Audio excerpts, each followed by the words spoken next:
3 days out from the race? I'm good. I'm a little tired. The time change is a little tough, and drug testing came in my room at 6 a.m. this morning, so I'm a little out of it. But excited to race. You said something on the stage about going into, I wasn't sure if it was your last Boston Marathon appearance or just marathons in general where you felt like you didn't quite belong yet or that sort of thing.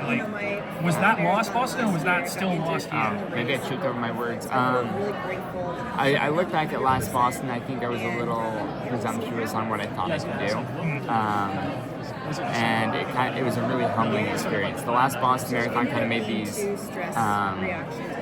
honestly, it kind of took even though it's 2 years ago, it took a big part of my confidence away. The confidence that comes with, NCAA stuff, and it was all of a sudden I ran a race where I blew up and I blew apart. Up to that point, me blowing up in a race, but I started slowing down to 5 flat pace. And so it was one that, in the back of my mind, it had kind of held me back in some races from really pushing. And so the Olympic marathon, I finished pretty well, and I was able to just dig deep at the end. And then the New York marathon, I held back in some of the later miles when I should have pushed, but then my last mile ended up being one of my fastest miles. And it's you're running your last mile as one of your fastest miles, and you should, Jeffrey Campbell had a minute on me at 40K, and he only beat me by 10 seconds. It's if I am making up that much of a gap and I'm sprinting that hard at the end, then I had more left in the tank. I should have made those moves at miles 20, 21, 22 to move up. So I just kind of realized that I needed I think the last Boston Marathon has been in my mind too much. And so I'm excited to come out here and actually do one where I think I execute better and I race better and I run faster. So. Yeah, because I'm thinking of that move that Chibet made in New York, and then there's another move right after that. They came over the top. Do you feel like you were physically ready to respond to those moves? Do you need to work on that, or it's more of a mindset? I think that was more of a mindset. I think I got so used, especially in New York, because Chibet made the same move in Boston the last time. So I knew what type of move he makes, and but in New York I was physically ready. We do so much, or we had so mmany workouts that were so good to prepare me for that, and I kind of felt like a lot of that New York, that first 15 miles felt like a long run. It felt like a little bit faster of a long run, and there was a pack of 20 something guys there, so of course it felt like a long run. We're not dropping most of the field yet, and so it just kind of feeling like a long run, and then all of a sudden, without any notice, it's all of a sudden the pack is split up, and there's a giant line, and all of a sudden I see somebody that's 20 meters ahead of me that I thought was only 5 meters ahead of me 10 seconds ago. So it has to be a mindset shift, and just being ready for that move. I should have been ready for it. I had every reason to be ready for it mentally. I feel like almost any reason to be ready for it physically. You look at the fatigue mile repeats we do, the pickups and long runs I did heading into New York were really fast. So I had a lot of, I was really ready to do something like that, but I think part of it was that confidence. How about now in terms of, you've been top 6 in a bunch of majors, did well in the Olympics. What's the difference between that and the podium here, you think? I think it's, I wish it wasn't as big of a difference as it was, to be honest with you.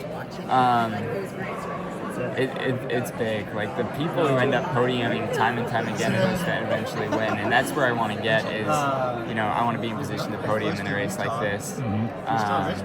And then when I'm in a position and I can continually podium, I think that's when, you never know if you're in a position to podium, 5 times, you're going to win one of those times.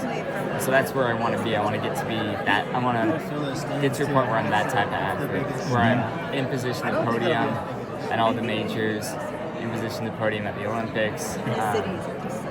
What's that going to take? I don't know.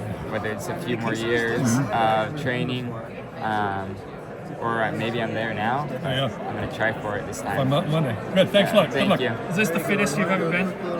I would hope so. My halves went really well. It's kind of funny because I went to New York Marathon with tons of confidence. My workouts were phenomenal, and my workouts are about the same this go around.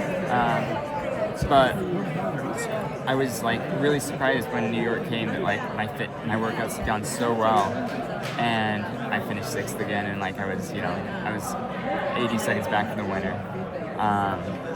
And so I was like, okay, what do I need to like do? And it was like, there was nothing I was thinking that I could have done differently, like leading into New York. Like there was stuff I could have done differently in the race. And so this go around, I'm like, well, my confidence was a little lower after New York because of that. But then the halves went really well after my build-ups weren't as well. My build-up for Houston wasn't very good just because I got, it was 8 weeks after New York, so I had my break week, I had like an easy mileage week, and then I had 2 weeks of like almost nothing other than cross training, and then I raced. So it was only maybe 5 weeks of doing any workouts at all, and maybe less than that. And so like with Houston going well, I was like, well, that fitness carried over from New York, so I know I have that fitness behind me. So I'd like to think I'm the fittest I've ever been, but I mean, that's kind of a lifetime fitness thing, so. How are you assessing risk when it comes to like the moves that you're going to cover, right? Is there like a pace range that you're like, that's too much, or the first half split?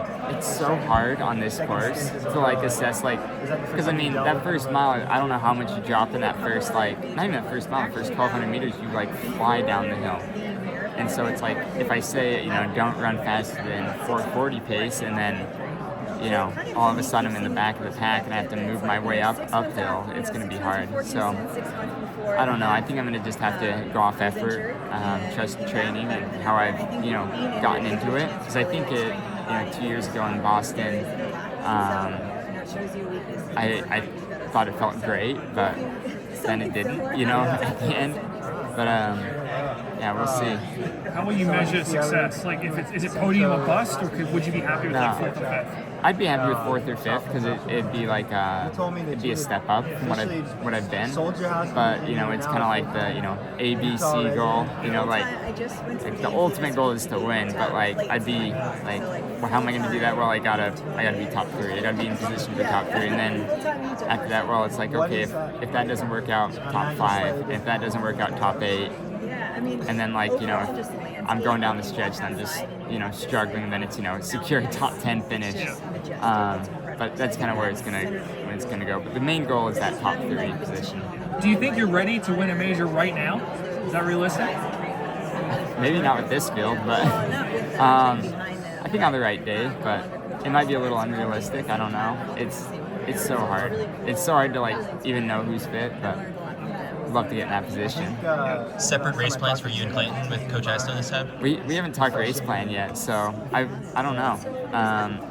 He likes to keep it the same, but he'll tell us it differently. But I think Boston's just such a difficult course because you don't know what moves are going to be made. I mean, you look at last year's race, and that was so weird. Like I went through and I broke down the last 10 years and like what the winner and like the podium went through in halfway and what they finished in. And the only real pattern I could see is a lot of years,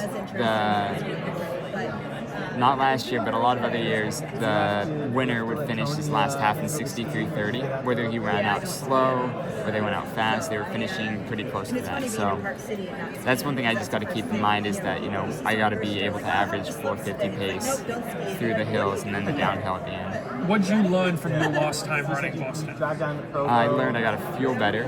I missed the bottle, and I think I barely drank a little bit out of my 3rd bottle. So I'm really practiced on fueling, making that a priority, and I think I've done that well throughout all my marathons. Then I learned, some days I got to let my pride be at the door and just run behind people and, not have to take the tangents. I also think, if I was in that race now, I think I go with the move again with my fitness now, but I think that was too presumptuous to go with the move then, to be out front in that pack, but I learned a lot from it, so I think, I don't know. A lot that I learned, but I don't know how much I'm going to change this go around. How are you interpreting the weather? Looks like there's a slight headwind. When I checked it 2 days ago, there was a slight cross tailwind. But dry too, right? Yeah, I didn't actually see that, but yeah, that sounds great. I love dry weather. But it's perfect temperature to be running a marathon. I know a lot of people like that 30, 40, 50 degrees, but or 30 and 40 degrees, but I'm fine with that 50 degrees. So, How often are you checking the weather?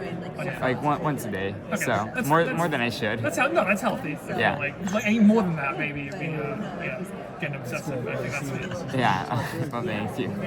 Appreciate it, Conner. Thank you.